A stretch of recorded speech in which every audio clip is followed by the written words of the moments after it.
Good afternoon here in pretty dull, cold and overcast Ireland. I woke up, it's Halloween day today, and I woke up with a bit of an idea, so I'm going to try and see if I can bring that idea to fruition on the lathe. I have a piece of cedar on here and a candle. That will make sense a bit later on. It's 2.5 inches square by 5 inches long, which is let me see here, 130 mil long by 60 mil square. There you go. That's a handy little thing there. Get one of those little sticky tape measures, put it on the side of your lathe. Little tip for you. I'm going to see if this idea works, so let's go. All right, centers. Let's put some center holes. There we go. Good. Okay, I'm going to start. We're going to put a tenon on so we can put this into the chuck.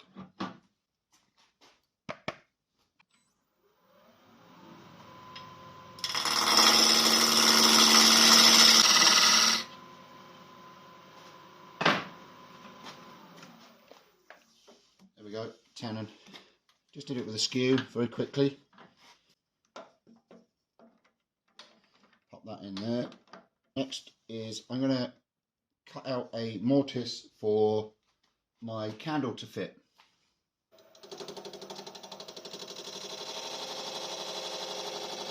Spindle gouge.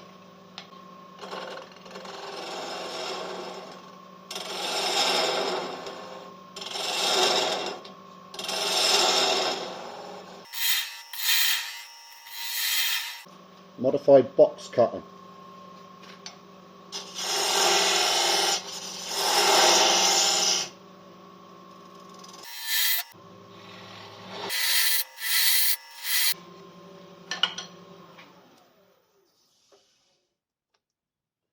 Lovely. Live center back into the chuck. I want to position this roughly in between centers. It doesn't matter. You'll see why. Off center so that the tenon is out further, because I want to cut this end, not the top that I've just done. I like to set my tool rest up so that it's parallel with the piece, so I know where I stand. Take a V-cut to start with.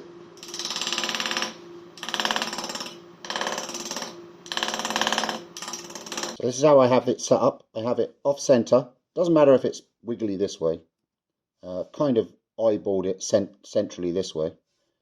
I'm cutting into my tenon. I don't need it. And I'm just cutting V-cuts, random V-cuts into this. I'm going to go quite deep as I can get with the tool. And I'm just going to cut a few V-cuts in that way.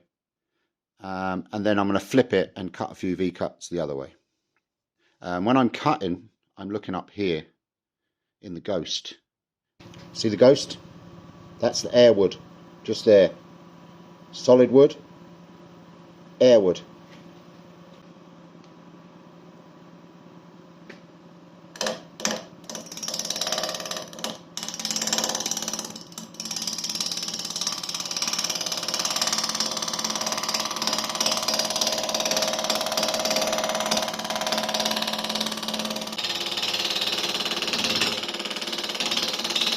Ended up using my parting tool in the end, just getting as deep as I could. I just started going into the solid wood. If I just turn that on, you'll see what I mean by solid wood. The solid wood is this solid piece here, and when you're cutting, as you can see, just about, I've gone as deep as the solid wood. If you go deeper than the solid wood, you're going to start cutting into the top. I just nicked it here. I'm not too worried about that because this is going to be a turned away. But just be aware that if you go too far, you're going to start cutting into the top of this. You don't want that. Rough cuts, I'm not worried about what they look like. You'll see why. And I'm going to flip it now, and we're going to do it the other way now.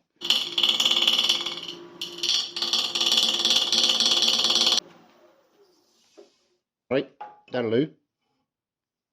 Looks a mess. Bear with me. So usually at this point, I would grab my little mini chuck. I have a mini chuck here that goes inside my bigger chuck, and I would pop that inside there, tighten it up, and I'd hold the piece of wood like that. But a lot of people don't have a mini chuck, so I'm just going to turn a quick jam chuck just to show you that it can be done if you don't have all the special fancy schmancy tools.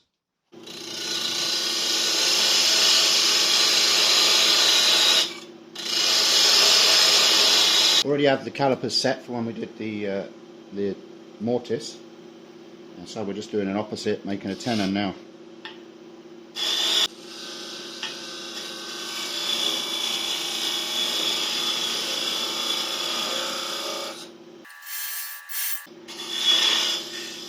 Now what I do when I'm doing a jam chuck is I turn it tapered, so it's the right size at the front, and then I taper it just very slightly, so as you push it on it gets tighter.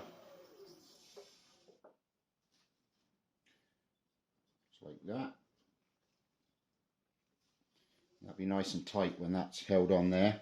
Up the other end, because this is all jiggity jaggedy, we can't get any tailstock support because it's just going to either split this when we force it in or whatever. Get another waste block. Everyone's got a million of these lying around that you've just cut off the end of boxes and things that you've made. Pop that in there. Because this jam chuck's tight, we're going to push that on until it seats, like so. Tighten that down. It's held with the jam chuck. That's not going to go anywhere. And now we can spin that and we can start turning the shape that I want to make.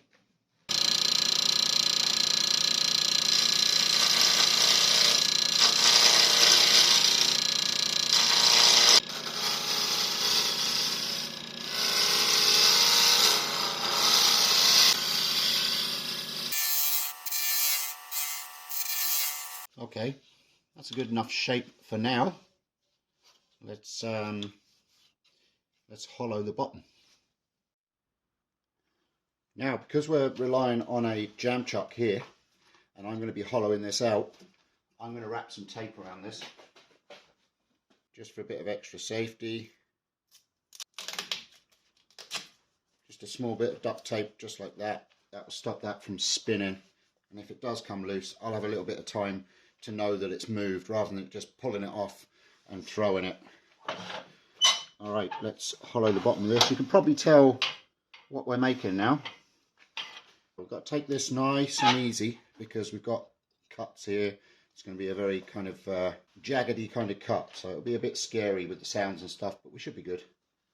Let's start off by getting rid of the tenon.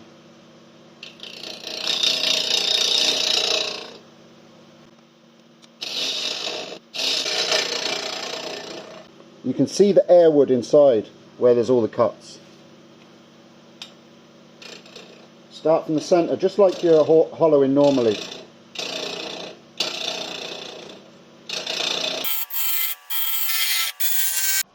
Alright, so that's hollowed out as far as I want to go. It's quite deep in there, so I'm getting a lot of vibration from the tool. And now I'm just going to take my saw and just cut these flat spots off.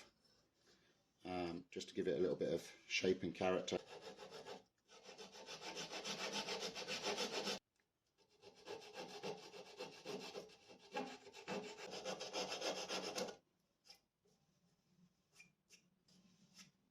There we go. And do a little bit of sanding and do the final touches in a second. I'll sand it up and we'll show you the finished product. And there you go, folks. I just did a quick rough face on it, and let me know if you give it a try. It's a nice little candle holder for Halloween. You can put all different kinds of face. Like I said, I just did quick 3 circles on there just as a proof of concept, and it's a fun little project that you can make in your workshops for Halloween. Hope you like that. Let me know if there's any other ideas that you want to see turned on the lathe, and if you've got any questions about it, I know it's very quick, kind of an edited down version just for TikTok. I might put a longer version up on my YouTube channel, which is Temple Boy Turn-ins. And yeah, let me know what you think. Cheers, guys. Happy Halloween.